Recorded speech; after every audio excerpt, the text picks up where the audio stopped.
Hello students. अब हम जान चुके हैं अकाउंटिंग के बारे में काफी कुछ।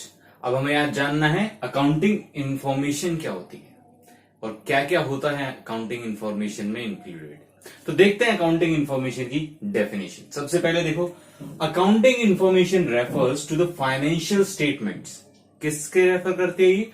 Financial statements generated through the process of book keeping. किस प्रोसेस से बनाई गई? बुक कीपिंग प्रोसेस से। अकाउंटिंग और बुक कीपिंग बताया था मैंने, तो बुक कीपिंग ही पहला स्टेप है अकाउंटिंग का। इसलिए statement generated through the process of book keeping, use of which help the users to arrive at decisions. जिसको इस्तेमाल करके जो यूजर्स हैं वो डिसीजन पर आ सके। यूजर्स की बात फिर से आ गई है और यूजर्स हम अब आगे पढ़ने वाले भी हैं कि कौन कौन से यूजर्स होते हैं अकाउंटिंग इंफॉर्मेशन के। इंटरनल और एक्सटर्नल दो तरीके के होते हैं, अभी हम डिटेल में पढ़ेंगे उनको। तो फिलहाल देखते हैं कि अकाउंटिंग इंफॉर्मेशन की जो डेफिनेशन है उससे हमें क्या पता चला है। हमें पता चला है कि एक फाइनेंशियल स्टेटमेंट है जिसको जनरेट किया जाता है बुक कीपिंग की प्रोसेस से और उसकी मदद से जो यूजर्स है वो अपने डिसीजंस लेते हैं। ठीक है, तो अब फाइनेंशियल स्टेटमेंट तो ये है, इसके अंदर इंक्लूड क्या क्या होता है? इसमें दो चीजें इंक्लूड होती है। The financial statements so generated are the income statement. सबसे पहला क्या होता है? इनकम स्टेटमेंट, जो कि बनती है हमारी profit and loss account. Profit and loss account को हम इनकम स्टेटमेंट भी बोलते हैं। ठीक है, तो प्रॉफिट एंड लॉस अकाउंट पहली चीज है जिससे हमें पता चलता है कि क्या हालात है हमारे मतलब फाइनेंशियल बिजनेस के। फाइनेंशियल स्टेटमेंट में इंक्लूड होता है प्रॉफिट एंड लॉस अकाउंट। ठीक, इसी तरीके से दूसरा क्या है? Position statement. किस पोजीशन पे है आज हमारा बिजनेस, तो उस चीज को पता करने के लिए क्या बनाते हैं हम? Balance sheet. तो प्रॉफिट एंड लॉस अकाउंट जैसे कि नाम से पता चल रहा है, इसमें हमें पता चलेगा कितना प्रॉफिट हुआ हमें इस बिजनेस में और कितना लॉस हुआ। और बैलेंस शीट है, इसमें हमें नाम से पता नहीं चल रहा, लेकिन नाम से एक बात जरूर पता चल रही है कि ये शीट बैलेंस बनेगी, मतलब दोनों तरफ इक्वल बैलेंस आएगा लास्ट में। ठीक है, तो बैलेंस शीट में क्या होता है वो मैं बता देता हूं। इसमें दो चीजें होती हैं, पहली असेट्स, दूसरी लायबिलिटीज। असेट्स में जितनी भी संपत्ति होगी बिजनेस की वो सारी आ जाएगी, और लायबिलिटीज में जितने भी उत्तरदायित्व होते हैं बिजनेस के, जितनी भी जिम्मेदारियां होती है, जितने भी वापस लौटाना होता है पैसा, वो सारे आ जाते हैं लायबिलिटीज में, जो कि बैलेंस शीट में लिखी जाती है। ठीक है, तो और डिटेल में हम इसको आगे और भी पढ़ेंगे। अभी हमारे पास टर्म्स भी आने वाली है, हम कई सारी चीजों को डिटेल में समझने वाले हैं। तो फिलहाल के लिए प्रॉफिट एंड लॉस अकाउंट और बैलेंस शीट का इतना इंट्रोडक्शन काफी है। तो ये थी हमारी अकाउंटिंग इन्फॉर्मेशन। अगर मैं बेसिकली बोलूं कि अकाउंटिंग इन्फॉर्मेशन क्या होती है, अकाउंटिंग इन्फॉर्मेशन वो इन्फॉर्मेशन है जो हम अकाउंटिंग करने के बाद निकाल लेते हैं, जो हमें पता चल जाता है जब हम पूरी अकाउंटिंग कर लेते हैं कि हमें ये पता चल गया कि हाँ ये हालात है हमारे बिजनेस के। तो इसी को बोलते हैं अकाउंटिंग इन्फॉर्मेशन। ये डेफिनेशन आपको मिल गई है, यही आपको यूज करनी है। और इसमें दो चीजें, दो अकाउंट्स बनते हैं, प्रॉफिट एंड लॉस अकाउंट और बैलेंस शीट, ये भी आपको पता चल गया है। अब बात करते हैं कितने टाइप्स की होती है अकाउंटिंग इन्फॉर्मेशन। ठीक है, तो अब बात कर लेते हैं टाइप्स ऑफ अकाउंटिंग इन्फॉर्मेशन की। कितने टाइप की होती है अकाउंटिंग इन्फॉर्मेशन? तीन टाइप की होती है। स्टेप बाय स्टेप देखते हैं कौन कौन सी। सबसे पहला, इंफॉर्मेशन रिलेटेड टू प्रॉफिट और सरप्लस। जो प्रॉफिट होगा या सरप्लस होगा, सरप्लस क्यों लिखा है मैं अभी बता दूंगा, प्रॉफिट समझ के चलो फिलहाल, आगे अभी पता चल जाएगा सरप्लस क्यों लिखा गया है।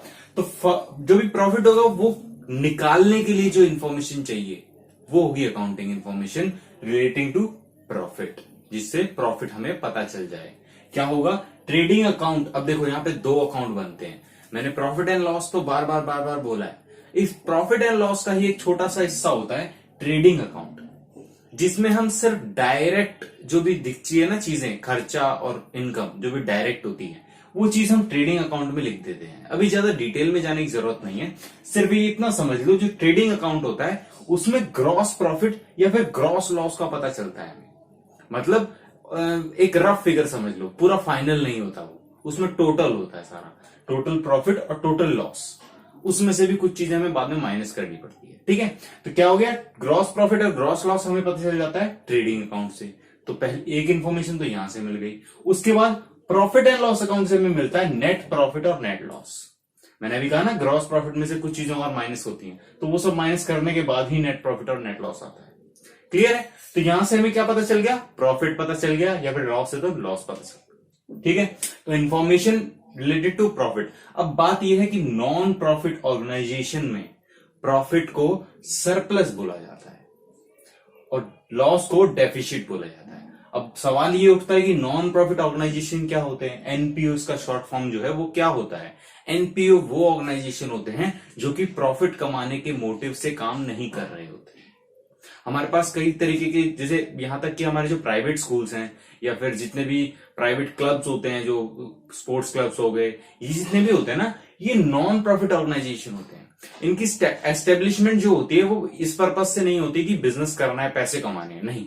इनका पर्पज ये होता है कि हम कुछ बंदों को या फिर पूरी सोसाइटी को सर्विसेज प्रोवाइड करने के लिए या बेनिफिट्स प्रोवाइड करने के लिए हम एस्टेब्लिश हो रहे हैं, ये उनका मोटिव होता है। जैसे हमारे कई सारे एनजीओ भी है ना, तो उनमें भी कुछ नॉन प्रॉफिट ऑर्गेनाइजेशन होते हैं, वैसे मैक्सिमम ही होते हैं जो कि प्रॉफिट के मोटिव से काम नहीं कर रहे होते। ठीक है, तो एनपीओ का कॉन्सेप्ट समझ में आ गया होगा थोड़ा बहुत। वैसे इसका डिटेल जो है वो 12th में आएगा, 11th में नहीं है, लेकिन फिर भी जानना जरूरी था क्योंकि इस टॉपिक में इंक्लूडेड है। ठीक है, नॉन प्रॉफिट ऑर्गेनाइजेशन में क्या होता है, सरप्लस या फिर डेफिसिट होता है, उसमें प्रॉफिट या लॉस नहीं लिखते क्योंकि प्रॉफिट के मोटिव से काम नहीं हो रहा ना, इसलिए सरप्लस और डेफिसिट लिख देते हैं। ठीक है, तो यहां पे ये बात होगी, इसीलिए इंफॉर्मेशन रिलेटेड टू प्रॉफिट या फिर सरप्लस यहां से हमें मिलती है। किस केस में, एक तो ट्रेडिंग और प्रॉफिट एंड लॉस अकाउंट में मिल जाती है, और दूसरी जब एनपीओ की बात होगी तो वहां पे होता है इनकम एंड एक्सपेंडिचर अकाउंट। जैसे कि वहां प्रॉफिट एंड लॉस प्रॉफिट नाम नहीं होगा, इसलिए उसका नाम भी चेंज कर रखा है, इनकम एंड एक्सपेंडिचर अकाउंट। ठीक है, वो हम डिटेल में बाद में आएगा, 12th में आएगा, कोई टेंशन वाली बात। ठीक है, अब देखते हैं सेकंड पॉइंट। सेकंड पॉइंट क्या है, information relating to financial position. और फाइनेंशियल पोजीशन से रिलेटेड जो इंफॉर्मेशन है वो हमें कहां से मिलेगी, वो हमें मिलने वाली है बैलेंस शीट से। बैलेंस शीट वही जो मैं बता चुका हूं, जिसमें असेट्स होती हैं, लाइबिलिटीज होती हैं, और एक चीज ऐड करना चाहूंगा, कैपिटल भी होती है। अब असेट्स क्या है, संपत्ति है, लाइबिलिटीज जिम्मेदारी है, मैंने बता दिया, लोन वगैरह जो होते हैं, क्रेडिटर्स उधार जिनसे लिया हो, ठीक है, वो होती है लाइबिलिटी हमारी, इनको चुकाना हो पैसा। और कैपिटल होती है जो कि ओनर लगाता है। लेकिन बिजनेस करते टाइम हम ओनर को भी एक आउटसाइडर मान के चलते हैं, और उसको भी लाइबिलिटी साइड भी लिखा जाता है कैपिटल को, लेकिन इसको थोड़ा सा अलग लिखा जाता है। ठीक है, तो इसको हम डिटेल में देखेंगे कहां लिखना है, क्योंकि इसके हर किसी के चैप्टर आने वाले हैं अच्छे खासे, सबको हम देखेंगे डिटेल। तो फिलहाल के लिए इतना समझ लो कि बैलेंस शीट में ये तीनों चीजें आती है। क्लियर है, तो यहां से हमें फाइनेंशियल पोजीशन पता चल जाती है। और अगर एनपीओ की बात करूं तो वहां पे बैलेंस शीट, ये जो कैपिटल है उसका नाम हो जाता है कैपिटल फंड। ठीक है, इतना ही चेंज होगा और कुछ भी नहीं, बाकी सारा वैसे ही चलता है, बस नाम बदल जाते हैं। ठीक है, अब देखो last, information about cash flow. ये अभी नहीं है सिलेबस में, है तो ये भी 12th में, लेकिन इस क्वेश्चन का पार्ट है इसलिए समझना पड़ेगा। कैश फ्लो कोई हार्ड एंड फास्ट, कोई मुश्किल चीज नहीं है, बस इतनी ही चीज है कि कैश फ्लो स्टेटमेंट से हमें पता चलता है कि कैश फ्लो कैसा है। मतलब हमें रेगुलरली कितनी पेमेंट्स मिल जाती है, हम कैसे पेमेंट करते हैं लोगों की, क्योंकि उधार पे काफी बिजनेस चलता है। तो जब भी हमारा कोई उधार में हमने सामान बेचा या उधार में खरीदा तो उसकी पेमेंट वगैरह भी होती है ना। तो उसकी टाइमिंग क्या है, कितनी जल्दी जल्दी पैसा आ रहा है, कितनी जल्दी जल्दी पैसा जा रहा है।